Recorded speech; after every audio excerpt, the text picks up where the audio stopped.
So we're just going to talk about just the lab and the concepts behind it. So if we look at the rubric, we're going to build and train a deep convolutional neural network, explore and implement various initialization techniques, implement a parameterized module in PyTorch, use a principal loss function, blah, blah, blah. That's a bunch of nonsense. Okay. Let's just go through each of those, and then we'll talk about part 4. So who feels like they could, who wants to go over what a convolutional neural network is, first of all? Does anyone not? Can someone explain it confidently? Keem?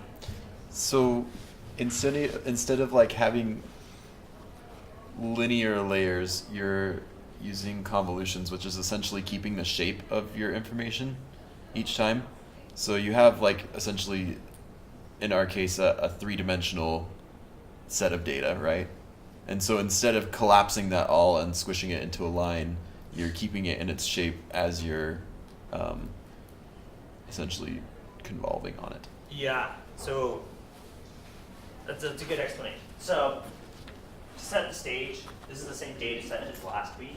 They're like pieces of items of clothing, right? So we're trying to like classify this as a shirt, a hat, a pair of pants. And so last week, let's just like compare the different labs. You guys talked about this in class today. But last week, let's say we have these pixels and we have like this hat. It's like right here. So maybe a key thing that that distinguishes a hat is it sees like a curve coming into the flat build hat. This is a very often drawn hat, I know, but does that make sense? But if it was just a linear network like we did last time, we just have these linear combination of each of these pixel values, right? Maybe this is 23, this is 4. And so the network would have to have this thing right here be in that location every single time. Does that make sense? Because if the hat showed up down here and it was sideways, then it wouldn't be able to distinguish that because these parameters are stuck, right? The ones that are going in this linear network. Does that make sense? And giving us our output layer. Those parameters are stuck. Whereas a convolution is where we take, which other color? It's not Over there.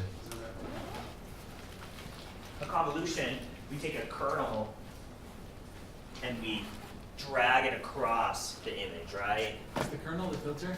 The kernel is another name for filter, yeah. So imagine like we have this 4x4 pixel kernel that's just dragging across this and it's looking for certain things, right? And that's what a convolutional network provides, is it looks for features that across the whole image, whereas with a linear network, it's only lurking, like its parameters are stuck and it's only lurking at certain points. So that's why it's a lot more powerful. Does that make sense? Okay, so the dimensions of the kernel can change.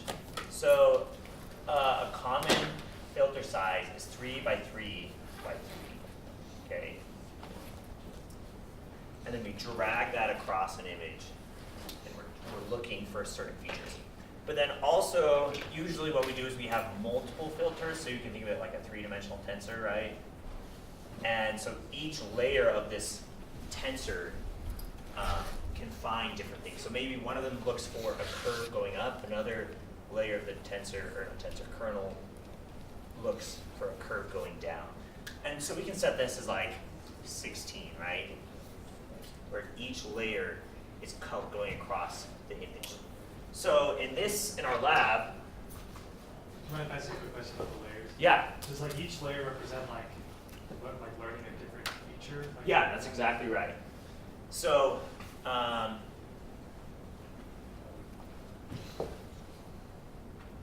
okay. So this image, what is the dimensionality of this image? Does anyone know? Isn't it 32 by 32? 32 by 32, but is it 30? And what's the third dimension? Is it 1 or RGB? It looks like grayscale. It's grayscale, so it's 1. So there's no RGB. So if this was RGB, red, green, blue, right? Three-dimensional images, which we usually deal with.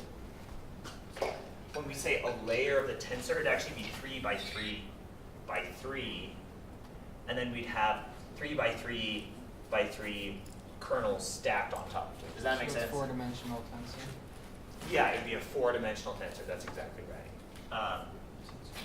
And theoretically, they're doing the same thing, but 3 by 3 by 3 in order to convolve across the 3-dimensional image. Does that make sense? So can I ask you a question? You said a linear layer can only look in one spot for a feature, but you're dragging the filter, the kernel across the entire image, so it can look anywhere for it, right? That's exactly right, yeah. So then, say for example, do you mind if I Oh, yeah, draw come in on. a picture? Yeah. So say we have two hats in this picture, like you have drawn here, and say this one's actually, like, I don't know, in the same orientation. And so it sees this in multiple places. And so we have, say this is like a 3 by 3 and that's a 3 by 3. That goes to here, and then this one goes to like here. And then we have another convolution over here that takes from these guys and maybe some others. And so then are you saying that like if this guy is the guy that looks for that little feature right there, that he'll light up if anywhere on this image we see that thing? Yeah, and that's where I was about to go, yeah. Okay. So that's, you have the right idea, yeah. So how this maps is, what it does is it maps to another image, which we call a feature mapping, okay? So, yeah, just imagine what Jacob was talking about. So we take a convolution, let's just say we take one, it's looking for a thing, and it lights up. So usually what happens is it'll take a linear combination of all the pixels, and then each of these kernels has a weight associated. Does that make sense? So each, like this might be like 2 and 3. These are our parameters of the kernel. So it takes 2 times 0 times 3 times 0.3 times 4 times 0.4, and does that for the whole kernel and sums it up, and we get some value like 10, okay? And so it's not just a 1 or 0, but it could be like, it could be a scale. It could say, we sort of see this feature, we sort of don't. Does that make sense? And is that what we learn, like as we're going through our model? Well, we learn these. We learn those values. These are our parameters that are being learned. And so maybe, and we're going to talk about how we can get the shape of this. That's part of the lab. But so maybe in the top left corner it doesn't really see it, so it gets like a 3. But up in the bottom right hand corner it gets like a 30, and up here it gets like a 50. And so then we're like, okay, we have this representation of the image, but now it's just saying like, how much did we see this feature in this part of the image? How much did we see this feature in this part of the image? Does that make sense? And then these are stacked according to how many filters we have here, how many kernels we have. I'm so confused about the filters, because you said it's like a 3 by 3, so that means we're just cutting up the image into 3 different, like, Yeah. like 9 different areas. So you're just like doing a calculation here, and then you're moving over, doing a calculation here, and then you're mapping it to another feature map where you have these new values. Okay, so we break up like different areas into 3 by 3s, and then we calculate them at Yep. those areas. Just imagine a kernel just being dragged across the image. Okay. Okay. And then, so now we have multiple feature maps, because maybe the second layer was looking for a down curve, and we do have that up in the top left corner, right? And so these are stacked back, and so how many of those would we have? If we have 16 kernels dragging across, looking for things, how many feature maps would we have at this point? 16, right? Okay, so now what we could do. So usually what we do is we maybe add another convolutional layer that runs across these feature maps and looks for certain things. Because it might say like, okay, well, let's draw another kernel. So if we have another kernel that's like 3 by 3, but then how deep would this one need to be? 3 by 3 by 16. Does that make sense? Because it's looking at all of. Because it's looking at all the features that were found before. So these might be looking for like, is there a downward curve? And this one might be looking for, is there a line? Whereas this might be looking for, is there a downward curve next to a line? Does that make sense? Because it's going across all 16 of these feature maps. And it's doing a combination, it's doing a linear combination of all those values and collapsing it into another feature map. Does that make sense? Yeah, I think Professor Wingate said this in class, but how exactly does it know it's a curve? Well, we don't tell it. That's what the differentiation learns. It learns to look for those curves or those lines, those high-level features. Okay. Yeah, it's a good question. So then we can keep adding layers, and then eventually we can add what's called we can add another linear layer, and eventually just end up in these fully connected space.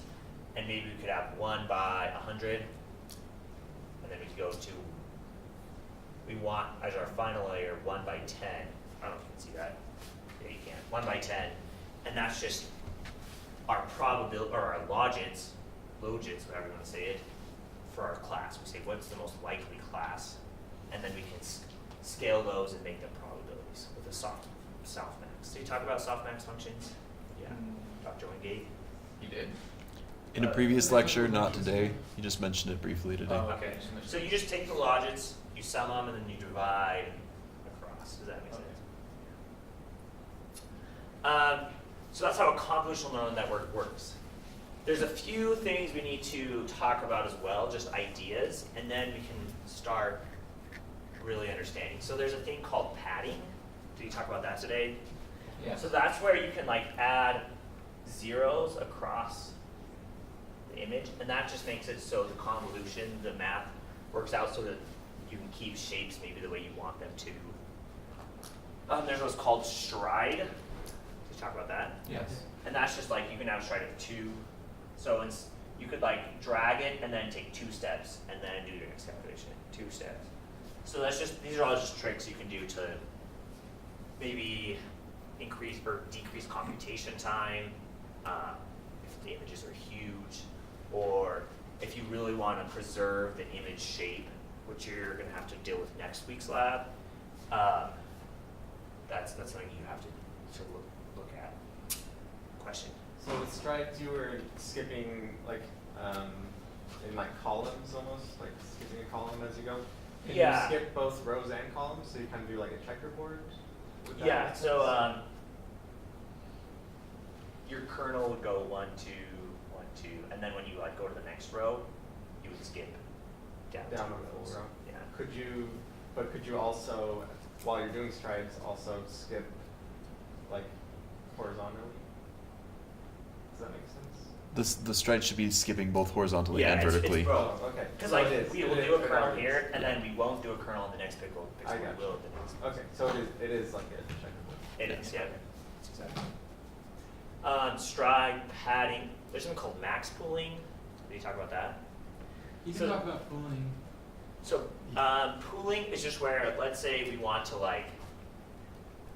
reduce, let's say this feature map's huge, because you can have huge images. We're not going to deal with images, we're dealing with tiny images. But let's say we want to like reduce these feature map size, then you can do what's called pooling, and that's just where you like take, it's a kernel, it's like a convolution, except instead of doing a weighted combination of the pixels or the inputs, you just say what's the max value in this. Does that make sense?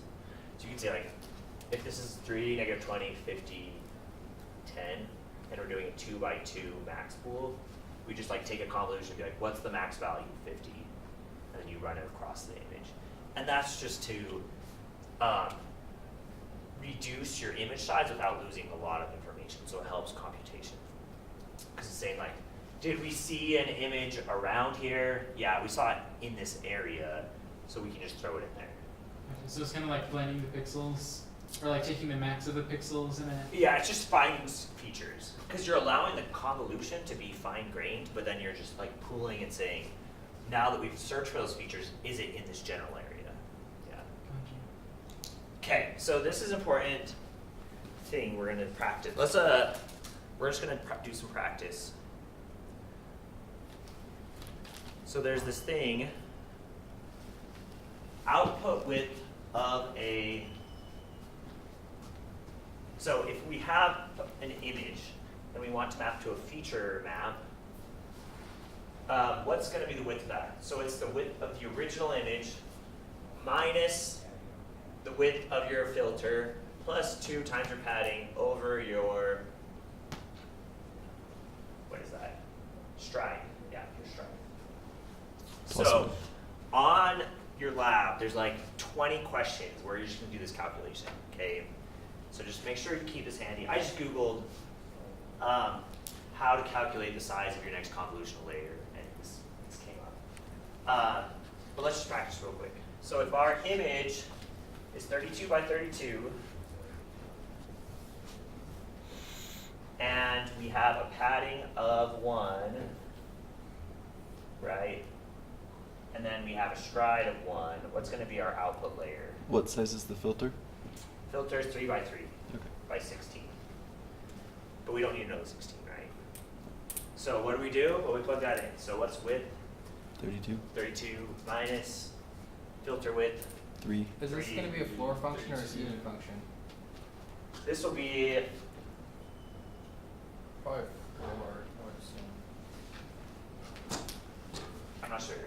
Because you can have odd numbers on the top, and if you say have a stride of 2, are we going to be rounding up or rounding down? Because I don't think you can have a point whatever. I think it's a, let me think about that. I think it's a floor, just because like if you were to stride too much, you kind of go like over the edge, but you couldn't get all the pixels, so you just kind of That makes sense. You don't count it, but that's the thing. Yeah, what's P and SE again? P and what? P and the one below, SE. SW, so that's the stride. Padding and The stride. width of the stride. What is the stride? So that's if you skip things. Yeah. What do you mean by skip So things? stride means your convolution. Hmm. You like calculate a convolution, Okay. and then do you skip pixels or do you go to the next pixel? Oh, okay, so it's That's not what like, stride is. oh, okay, so it's not like fine grain, like you're getting this chunk and then this chunk, this chunk. Yeah, so it's like a Sometimes you skip checkerboard. it. You're like skipping some pixels. Skipping Okay. some pixels. Okay, so let's do the math and let's think about that. So width 32 minus 329 plus 2p. What's p? 2p. That's 31. Wait. Divided by 1 plus 1. Divided by 1 plus 1, so 32. And that's right. Because people, I mean, you should always have, if you have a padding of 0 and a 3 by 3 kernel, I don't know why that is, but it should always return the same dimensions. So, what is the width of our feature map? 32, right?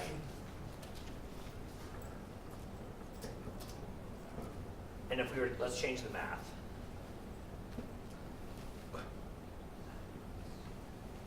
So our filters don't necessarily have to be square. No, they do not. They usually are by convention, but they don't have to.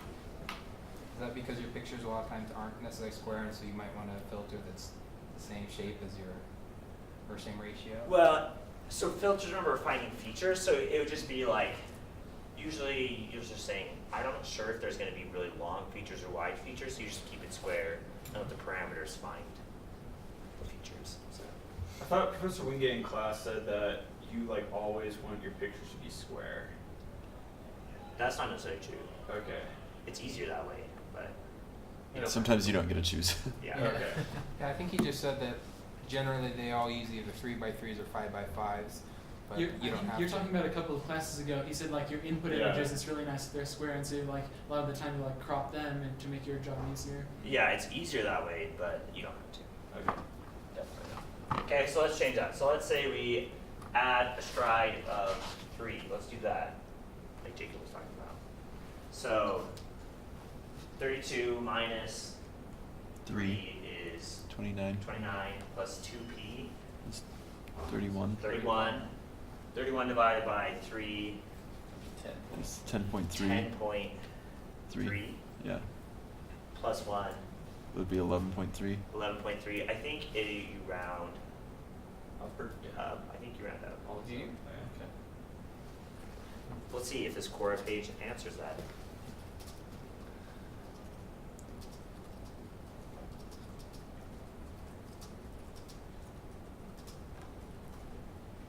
think I did the reading and I think it is floored. Let me double check on that. We'll check.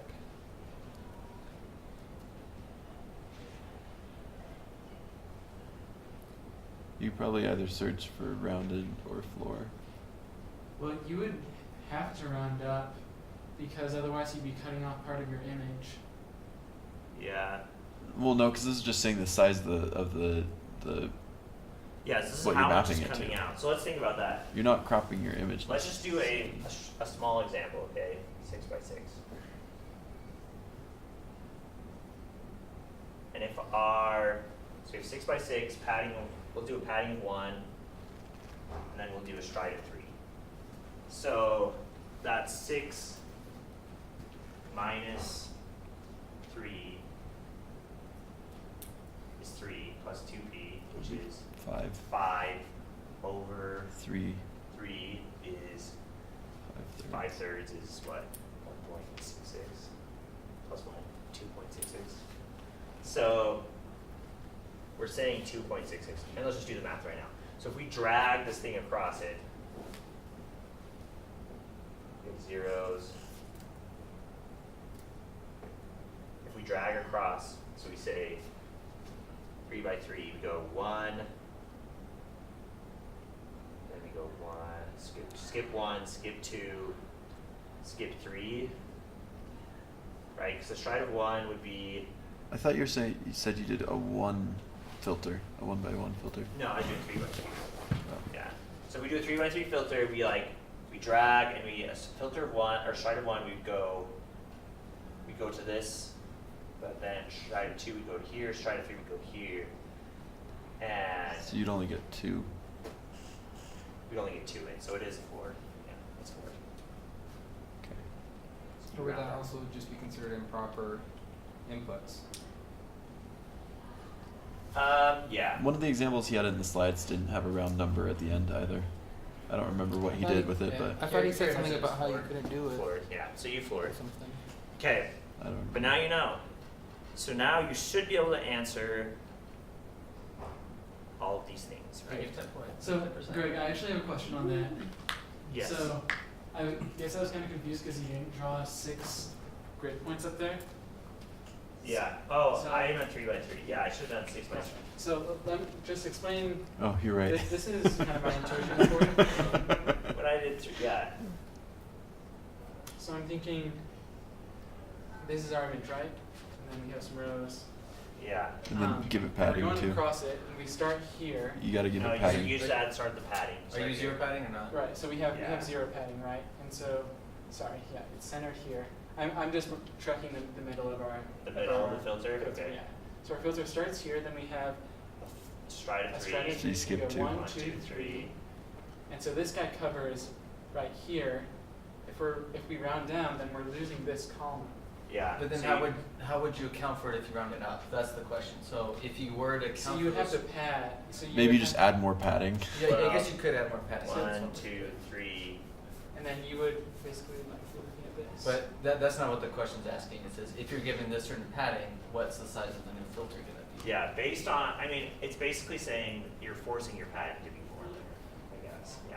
Gotcha. So we're saying that if we're basically limited by the size of our image plus the padding. Yeah. Okay. Okay, so we should be able to answer all these, right? With that formula. For the lab, are we just turning that in as like a separate little like cell that They we? say to, yeah, markdown Markdown. cells, Okay. yeah, So just use a text markdown? yeah. Yeah. Okay. You want us to type in all of the thing and then the answer? As long as you keep the sequence, right? I mean, you can copy and paste pretty fast, but as long as you keep the sequence right, we'll just grade it pretty quick. Okay, next thing is, so, really quick, this is just good practice too. So if we're mapping a 32 to 32 by 32 by 32, how many parameters are in our model, right? How many weights are in between those layers? 900 something. Also, it doesn't the depth of the filter make a Yeah, difference? so if our filters, it's our filter, right? So is there a parameter with every pixel to every pixel? No. No, it's just our filter, right? So how many parameters? 3 times 3 times 16, so 90, 100 and, what's 9 times 6? 54, so 144. There'd be 144 parameters between this image and this image. Does that make sense? There's not parameters between every pixel and every pixel. So then that's just between like one filter, right? Well, that's So- one layer, yeah. And then from this feature map to another feature map, there would be more. I mean, like in that case, like in the what you have right up there, you have like 16 filters that you run through, so it's 144 for each filter. No, because this is how many filters we have here, right? Is 16. Yeah, okay. There's 16 filters. 16. Now, if it was an RGB image, it'd be 3 by 3 by 3 times 16. Okay. Yeah. Okay, and then once we get to this, let's say this, we get down to a 8 by 8 by, we'll just say 16 feature map here. And then we go to a fully connected layer of 100. How many parameters are there? Shouldn't there be the same amount and you just reshape it? Well, Or- so to get to a fully connected layer, how do we do that? Fully connected means every value here, sorry, I know you can't see this. Every value here is connected to every pixel here, Mhm. right? And so how many pixels are here? 8 times 8 times 16. And then we times that by 100 because each of these values are connected or are made up of a linear combination of each pixel. Does that make sense? So in the fully connected layer, that's when your parameters start skyrocketing. Because 100 times 8 times 8 times 16, that's like huge. 8 to the 4th times 5. Yeah, that's a lot. Okay, sorry Greg, I'm still not sure I totally understood what you said. So you said we have 16 filters. Do you mean that we have 16 filters Hmm. or? So so we do them all at the same time. So, so this is only one dimensional. So can you convolve a 3 by 3 by 16 all at the same time and get one number? No, because this is one dimensional, right, or two dimensional. So what you do is like, you're basically just like each layer of the filter is taking turns doing the calculation across the image. Does that make sense? Yeah, I think so. You have So there's you have 16 16 filters. separate filters that you're learning, and each of those filters has 9 weights. Yep. Well, yeah, that's exactly right. And then that maps to a 16-layer feature map. Yeah. Okay. Does that make sense? How you calculate how many parameters there are in the fully connected? Okay. That's where the parameters start to skyrocket. So Are we it's supposed important. to calculate the parameters? No, but that is It's just so that we can. that's we pretty can- useful. Like that's very useful for machine learning. So when we're doing the actual coding for the lab, are we given specific padding and stride and stuff like that, or is it something that we're playing with? They suggest things in the video.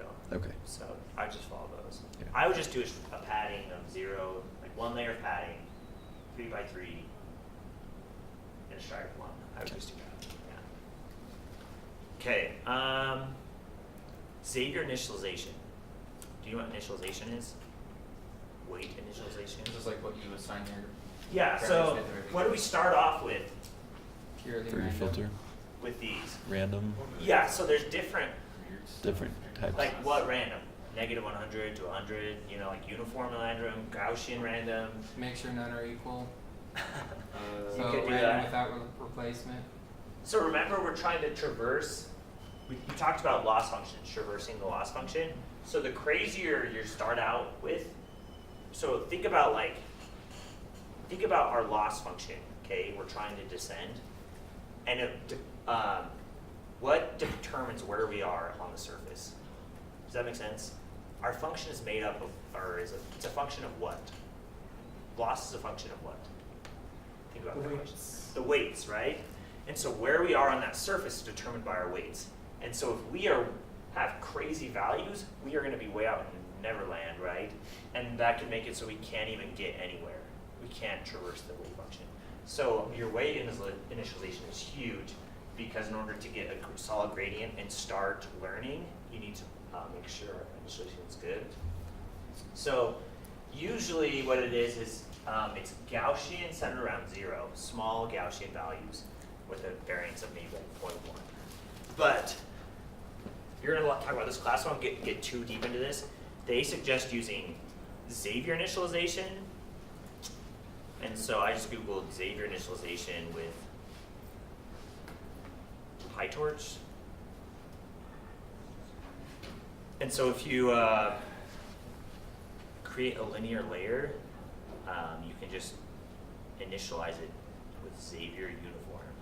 And so what Xavier initialization does is we have weights through the whole network, and it varies it lets the variance vary according to how many parameters are going into it. So that's basically what it is. So at the beginning, we don't want our weights to vary very much. Does that make sense? And then depending on how many parameters are going into the weights, it can change. You'll learn about that in class. But that's just a quick Google search how to do that. Arthur? So our activation, like what we've been talking about last class, activation and initialization are the same or are they different? So activation's different. Initialization is what are your parameters set to when you build your network. Okay. Activation is after a layer, what do we do? Okay. And so I haven't felt to mention that, is once we go put the convolution through, we do like a ReLU or sigmoid, right? That's part of the calculation of the kernel. So that's running through the graph. Initialization is setting up like what does the graph structure look like. Okay. Peter. Could you explain, so in that particular example of the Xavier, they made a linear network and like they did the Xavier random stuff. So why a linear network in PyTorch? Like I guess I don't understand. So what a linear is that just means linear combination. So our fully connected layers are linear layers. Okay. But we just add a nonlinear activation after the linear combination. So every layer is linear. It's Well, just, every fully connected layer is linear. These aren't linear layers. These are convolutional layers. so then how would you initialize those using the Xavier? Yeah, so when in the video, he talks about initialization. Maybe I'm just not. Who's watched the video? I'm set. Halfway through. So he talks about initialization, and he uses Gaussian. He shows an example of Gaussian, and so what he does is he creates these convolutions, these kernels, right? And then he says, I'm going to use a random normal, and he initializes the kernels. And so you can use Xavier here and use some Xavier initialization. So instead of having rand n, you just replace it with Xavier essentially. Yeah.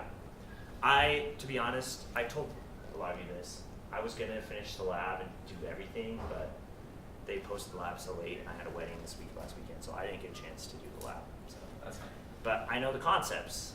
I should have not done it in PyTorch. So in here, when you're initializing your weights, this is where you will use Xavier initialization. Okay? And if you don't even have to do that. You can use a normally distributed weights. Okay, just make sure the variance is pretty small. Okay, so there's that. Times at 5:37. We'll be done pretty soon. It's not too much to talk about. Okay. Yeah, so cross entropy loss function. That's the second thing we talked about. Have you guys talked about cross entropy? No. Okay. So cross entropy is a type of loss. I'm just going to erase a lot of this.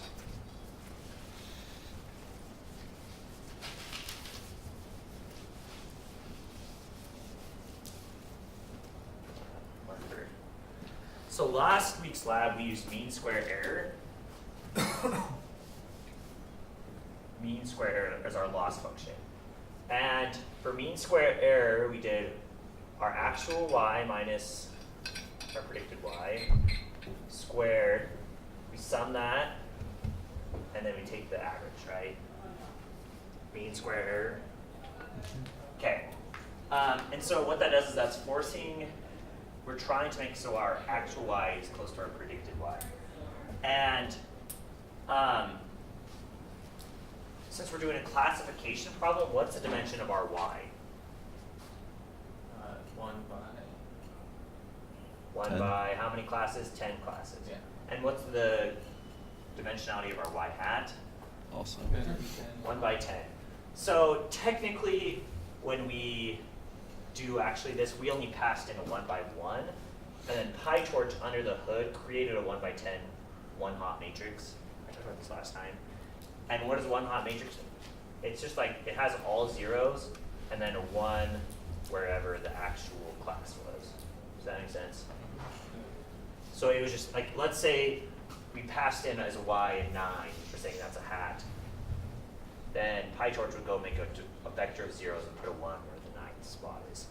And then here would be our vector of probabilities. And then we wanted whichever one was the actual y, which is the 9th class, to be as close to 1 as we could. So cross entropy loss, you're going to have to code up.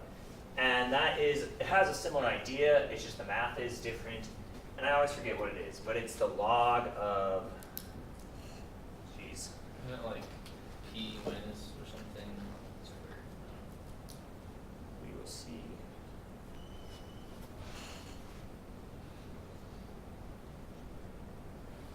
All right, so let's decode this together. So minus, we're not doing binary classification, we're doing this classification. Okay, so minus the sum c equals 1 to m. What's m? Did anyone catch that? Just the number of classes. Number of classes. So we're summing across a vector. What's y? Just the data point we're looking at. Yeah, the data point we're looking at. So What I'm is pretty. O? So that's a binary indicator, right? 0 or 1. So if it's 0, that means you just times it. We don't want that. And then the log of the probability. So let's just look at the intuition of that real quick, and then we'll be done. So if p is low, what is the log? What is the log of a 0.1? It's a large negative number, right? Yeah. And if p is high, close to 1, it's not as large of a negative number. So if what we want, okay, let me think about this real quick. Is that right with the y? Because that would just zero out all the 9 other classes.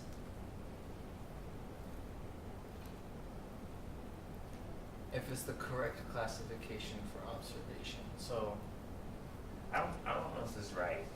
So that's saying you have no error if it's right. and if it's wrong, you get Oh, some so sort you, of- wait. Because if it's 0, if y is 0, that means it's the wrong class. There's no error if it's wrong. maybe right? if it's 0 it means it's the right Right, class. you're totally right, that there's, There's no error if it's the wrong class. And so you only get error for the right class. That's right, yeah. Sorry, it's been a second since I used cross entropy, or looked at the formula at least. So, for all of the wrong classes, y is 0, so those don't contribute, right? And then only for the right class, we want a high probability. But if it's a low probability, let's say it's like 0.1, that's going to be a very large negative number, which makes it, and the negative out front makes it a very large positive number. So the loss is high. So now you guys know. Cross entropy loss, so what you do is you have your one hot vector, you times it by your probabilities. So you should have like a lot of zeros and then 1 probability. Take the negative log of that. And then, so you have a one-hot vector for each class. So if our output is like a probability distribution, like class 1 through class 10, so say 0.1, 0.2, etc. yeah. Then we could have like basically a one-hot identity matrix, and then just do the product Well, of no, those. because a one hot vector is only 1 by 10, right? So for one instance, you're just taking this and you're timesing it by its weights, your one hot vector, right? So you have zeros or a 1 somewhere in there, and then you're just doing a dot. Basically, you can do a dot product if you want of your probabilities, which are also 1 by 10. That's just But your we're prob- summing over all of those, right? So that's just for one class, right? This is for one instance. So So because, look, so you have like, this is for one instant, each each entry represents a class. Oh, I see what you're saying. And then Gotcha. each of these entries represent a probability of a class. So that's the truth on the left.